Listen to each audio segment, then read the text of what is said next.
I've grown up and currently live in Missouri, and tornadoes have been a fear of mine my whole life. I'm all grown up now, and I can't rationalize indulging in those fears anymore because there's no one bigger and stronger that I'm relying on to protect me. With tornadoes and natural disasters, that's a fear you just gotta overcome. Self-preservation, get to a safe space, stop, drop, and roll type shit. You learn the rules of tornadoes, as if they have any. Any science I tried to digest about them still felt mystical by the time I was done learning. I'm also stupid. The anarchic rage coming from basically clouds just felt otherworldly, biblical to me. You know what didn't help my fear of tornadoes as a kid? Early 2000s, Jean de Bont's Twister releases exclusively on VHS at a garage sale in 2003, and it was tapping into every single fear I ever had about tornadoes. Those images from Twister of green skies, funnel clouds forming into long, gnarled fingers from heaven touching the ground and whipping its base into a vortex of barns and trash and cows. Twister is the reason why, whenever a storm is coming in and the sky turns green, part of my brain gets anxious and feels like I need to seek shelter and brace myself to a beam with a belt.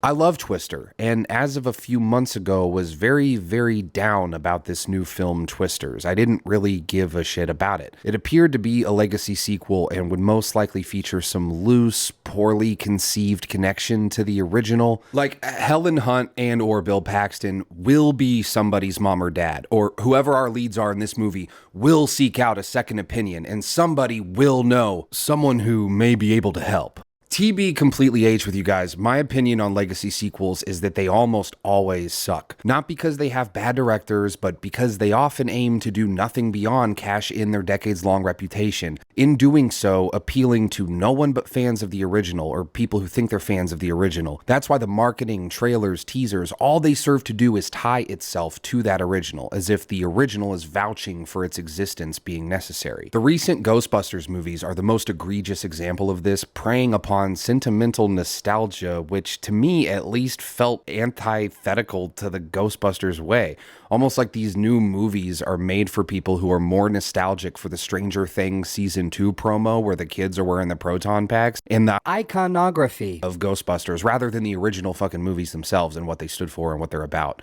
Anyway, we aren't busting ghosts here. We are busting nuts for Twisters because I really liked it. You know, a big difference, or at least an interesting difference between the two Twister movies, Twister in 1997 was directed by the guy that did Speed, and Twisters in 2024 is directed by the guy that did Minari, Lee Isaac Chung. Now, what's awesome is that if you've seen Minari, you know that Chung really knows how to capture a fucking cornfield. Factories, gravel roads, wide shots of Midwestern landscapes. The beauty of Minari is found both in the family story, but equally, for me at least, in the way he captures these places. Like I said, I live in Missouri, smack dab in the middle, and tornadoes are never far from a reality.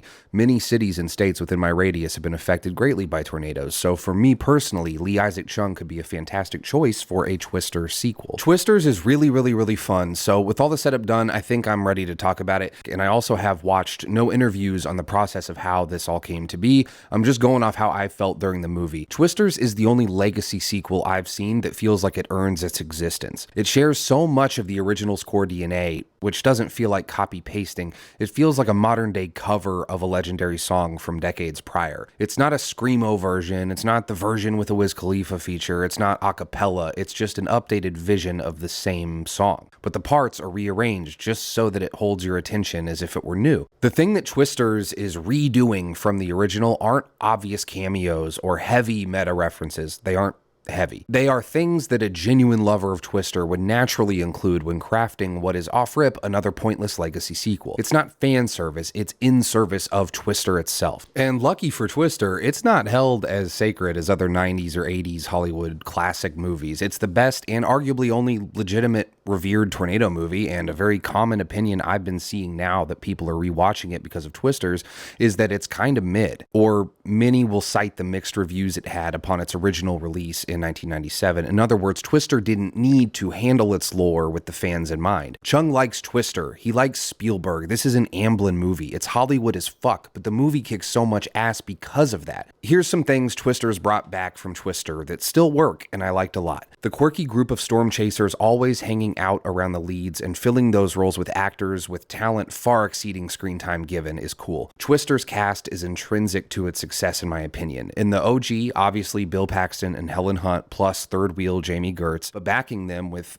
Philip Seymour Hoffman, Alan Ruck, Jeremy Davies, Sean Whalen. Now we have Daisy Edgar-Jones and Glenn Powell as our leads, with the third wheel Anthony Ramos, plus Brandon Perea, Sasha Lane, Katie O'Brien, Tunde Adebimpe. Now, were they underutilized to me? Yes. As a diehard fan of Nope and Love Lies Bleeding, yeah, I wish they had more to do, but we got a spectacle to get to. The tornadoes here are big, they're thick and good. Call it a CGI fest all you want. That literally is what it is. But the weather in this movie looks menacing and believable. The sky going dark in the Twister movie is the promise of thrills and spectacle. I know that now that there's more than one.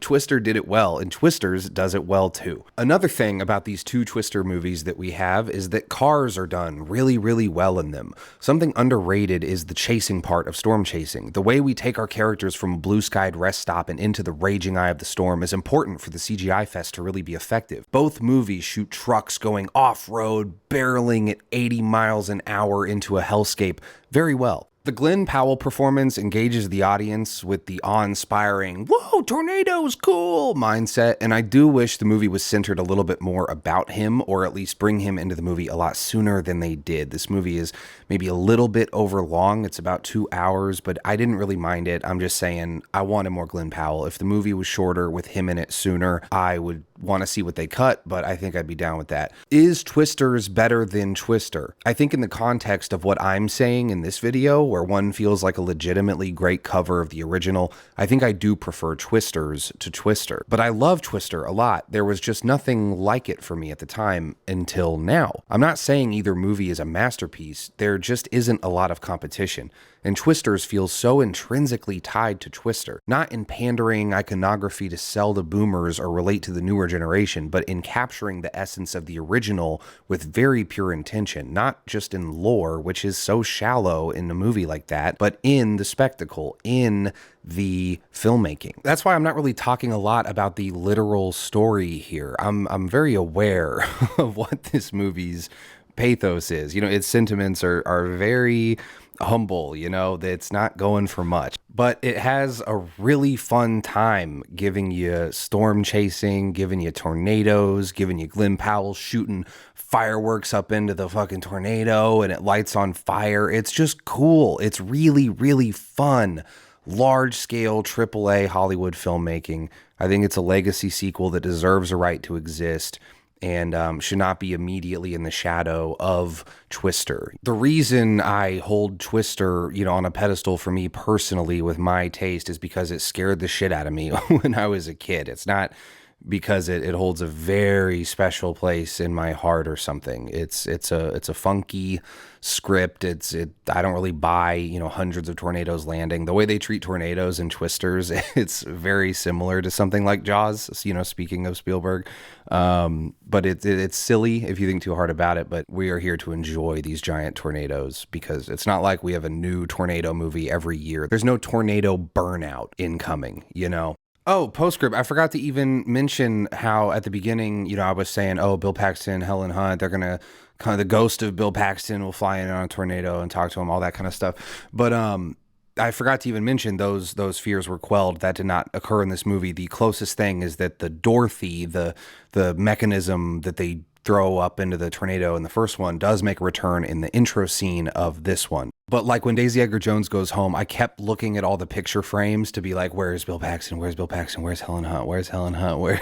Like waiting for someone to enter to connect these universes, and it never happened. So boom, that's the last dub I'll give this movie. I love that it really didn't try to do any of this legacy sequel bullshit. So that's kind of the main point here. If you saw Twisters, let me know what you're thinking about it. Did you care about it? Yes, it's unnecessary, but does it deserve a right to exist? Did you guys think it was good enough to feel like a legitimate sequel to Twister? It's a weird one, but I think it's the movie of the summer. All right, later, guys. Bye.